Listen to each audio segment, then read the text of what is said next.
УКМК чек ара кызматындагы жооптуу кызматкерлер пара алуу беренеси боюнча кармалды.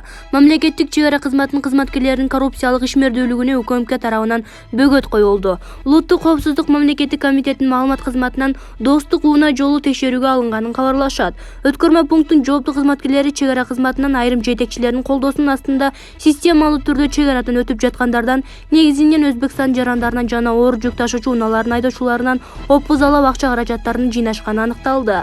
19 октябрда ыкчам иликтөө иш-чараларынын жүрүшүндө достук УНА жол өткөрмө пунктунун башчысы, Ош облусу боюнча чек ара кызматынын башчысы, чек ара кызматынын башкы штабынын жетекчисинин биринчи орун басары адамдардын тобу тарабынан пара алуу беренеси менен кармалды. Кармалгандар Ош облустук жана шаардык башка башкармалыктардын убактылуу кармоочу жайына киргизилди. Азыркы учурда бул ишке тиешеси бар башка жогорку кызмат адамдарын аныктоо боюнча тергөө иштери уланууда, дешти басма сөз кызматынан bulak.super.kg. Эл чындыкты билсин.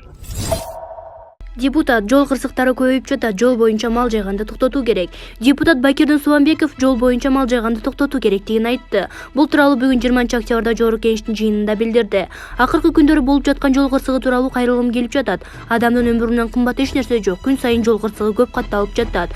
Коопсуз шаар долбоору ишке кирип жатат. Эртең менен жолго чыкканда аман-эсен жетип алалы деп айтышыбыз керек. Таластагы жол кырсыгы тууралуу айтсам, бодо малдан качам деп чоң унага урулуп 8 адам каза болду. Протоколдук тапшырма берип жолдун боюна мал жайганды токтотуу керек. Бир айдоочу мага кайрылды. Манас проспектисинен келе жатса алдынан мал чыгып ал жерден унаа аударылып кете жаздаганын айтты. Бул жерде президенттин кортежи делегация өтүп жатат, мунун алдын алуу керек дейт ал. bulak.super.kg. Эл чындыкты билсин.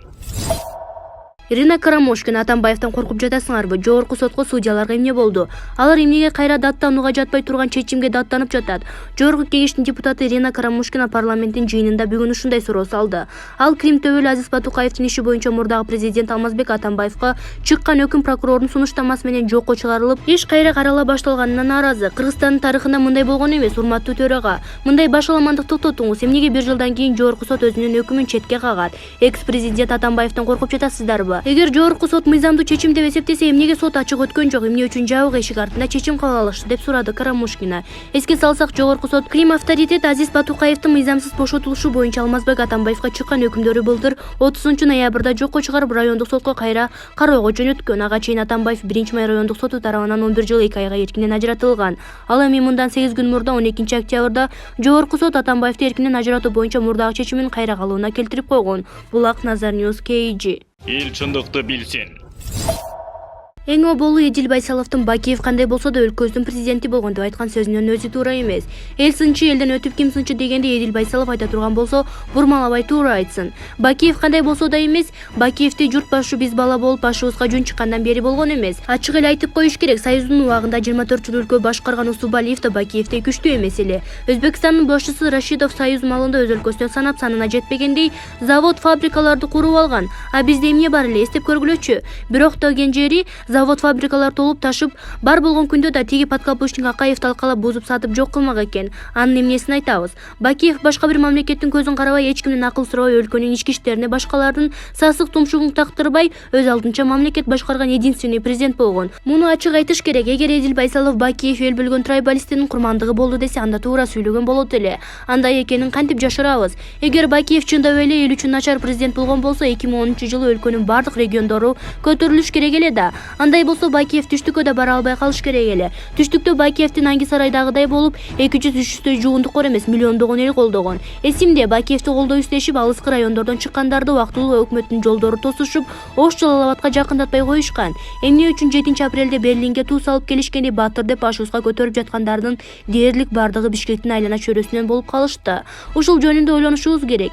Эл нааразы болдубу? Тегиз бардык жерде короз бирдей кыйкырыш керек эле. Акаевге бүткүл кыргыз эли нааразы болгондой. Конечно, Акаевди колдогон Мамакеев, Талгарбеков, Жумалиев, Кулов окшогондор чыгат берин-серин. Бирок алар эле эмес да, жана эмне үчүн колдоп жатышканын чын коргондо жаткандар деле билишет. Эгер адашпасам, Атабейитке 40 чакты өлүк коюшкан. Ошол өлүктөр кандай өлүктөр? Жакындары туулган айылына алып кетишпеген. Ушул күндө ошол мүрдөлөргө бирөөлөр барып, өлгөн батырларын эскерип, гүл коюшуп жатабы? Башкаларга билбейм, бирок мага ошол жерде эч ким алып кетпей койгон, мүмкүн үй жайынан безгендердин өлүктөрү калгандай түйүлө берет. Же болбосо мүрдөлөргө эч ким жок, пустой сыяктуу сезиле берет. Эгер андай эмес эмес болсо ошолордун жакындарынан кечирим сурайм. Өлгөндөрдүн экини убактылуу өкмөттүн аны турган камкорлору аракка тойгузушуп, колдоруна курал беришип, прямо өлүмгө айдап коюшпады беле. Баарын билип көрүп туруп эле дагы деле Бакиевди күнөөлүү кылып көрсөтүп келсе камалат дегендерди таң калам.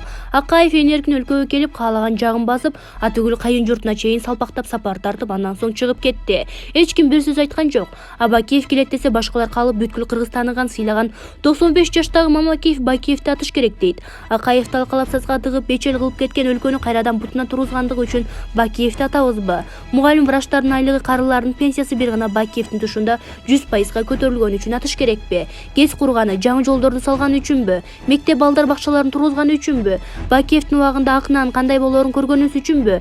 Мектеп ремонттору, окуу куралдары, балдардын чайы бюджеттен төлөнүп калган үчүн Бакиевди асып өлтүрөлүбү? Кыргызстан как мамлекет катары башкаларга тең элип, ал эми кыргыз эли абройлуу эл болуп, коңшулардын жанында баш көтөрүп, чоң сүйлөп калганыбыз үчүн Бакиевди ташбаранга алыш керекпи? Акаевдин мезгилиндеги 300-350 миң мигранттардын саны Бакиевдин 5 жылында ошол бойдон калганы үчүн, Акаевдин карызын $500 миллион төлөп койгон үчүн Бакиевди жазалайбызбы? Кыргызстанды Канададагы сатып жиберген Акаев камалбы? Өлкө үчүн бар билимин арнап иштеген Бакиев камалабы? Бакиевдин келишин эмне мынча трагедия айлантышат? Бакиевди күтүп жаткан миллиондогон элдин кызыкчылыгынан Бакиев келбесин деген Борбор шаарынын айланасындагы бир топ жогунтукорлордун кызыкчылыгы жогору турабы? Качан акыйкат сүйлөп адал иш кылабыз? Мага койсо Бакиевди сый урмат менен алып келип президентке кеңешчи коюп берет элем. Өлкөнүн кызыкчылыгы үчүн. Экономиканы кандайча көтөрүү керек экенин Бакиевди эч ким билбейт деп Шабуу мырза Бөрөкулов өзүнүн Facebook баракчасына жазды. Эл чындыкты билсин. Чек арачыры элден чогулган акча кайда жумшалганын айтылды. Президенттин Баткен облусундагы өкүлчүлүгү куралдуу кол салуудан жабыркаган тургундардын жана айылдардын калыбына келтирүү үчүн элден чогултулган каражаттын сарпталышы тууралуу маалымат берди. Билдирүүгө ылайык облустук өкүлчүлүктүн атайын эсебине 119.695.848 сом келип түшкөн. Бүгүнкү күндө анын 65,4 миллион сому калды. Учурда 52.098.815 сом төмөнкү жактарга жумшалган. Лейлек району боюнча Баткен Лейлек райондорунда 140 үйдүн жылуулук системасын курууга 33.813.220 сомго келишим түзүлүп, 16.906.600 сом которулган. Максат айылына таза суу менен камсыз кылуу үчүн 12 миллион жумшалган. Максат айылынын кире беришине арка курууга 1.798.000 сомго келишим түзүлүп, 899.000 сом которулган. Максат айылын жарыктандыруу үчүн 7.181.000 келишим түзүлүп, 6.590.000 сом которулган. Облус бийлиги калган каражат элдин сунушу менен атайын комиссиянын такыр көзөмөлүнүн негизинде сарпталарын белгиледи. Булак Назар Ньюс KG. Эл чындыкты билсин. Эдил Байсалов жаңы кызматка келиши жөнүндө өлкө башчысы өзү сунуштап жатса, кабыл албай коюу жигитке жатмак эмес. Өткөн аптада министрлер кабинетинин төрагасынын орун басары болуп дайындалган Эдил Байсалов Алото 24 каналында түз эфирде маек берди. Анда ага алгач аталган кызматка келип калууңуз тууралуу айтсаңыз, сизге сунуш болдубу? Ал күтүүсүз болгон жокпу, сиз кандай кабыл алдыңыз деген суроо берилди. Бул мага күтүүсүз деле болгон жок, анткени буга чейин дагы сунуштар болуп келген. Бирок мен Кыргыз өлкөсүнүн Улуу Британиядагы элчиси катары көптөгөн пландарым жана жумуштарым бар эле. Ал жакка башынан эле чоң пландар менен баргам. Бирок элчи байланыштарды таап ишенимге кириш үчүн убакыт керек да. Мен пландарымды ишке ашырам деп аракет жасап жатканда пандемия башталды. Жөн эле күтүп калдык. Ошондуктан мен биринчи сунуштарды мунун баарын таштап келе бергим келбей, пандемияга туш келип калганыма ыза болуп жүрдүм. Бирок анан өлкө башчысы өзү сунуштап жатса, мындай жоопкерчиликти кабыл албай коюу жигиттикке жатмак эмес. Жөн эле сын айтпастан өлкөнүн өнүгүшүнө өзүм да салым кошууга катышуу мүмкүнчүлүгү деп билдим. Мен өтө тездик менен өнүгүп жаткан көптөгөн өлкөлөрдү көрдүм. Ошол жакта жүргөндө сенин өлкөң такыр алдыга жыла албай турганын ойлогондо кадимкидей жүрөк тилинет. Жаңы түзүлгөн министрлер кабинетинде абдан чоң дымактуу милдеттер илинде. Баардык жоопкерчиликти сезип турам. Бирок туура курам болду деп ойлойм жана биз ишенимдүү түрдө дымактуу пландарды ишке ашырабыз деп ишке кириштик, деди ал. Өткөн аптада президент Садыр Жапаровдун жарлыгы менен Улукбек Марипов жетектеген министрлер кабинети тарап, министрлер кабинетинин жаңы курамы түзүлгөн. Анын башында мурдагы экономика жана финансы министри Акылбек Жапаров турат. Булак Супер.KG. Эл чындыкты билсин.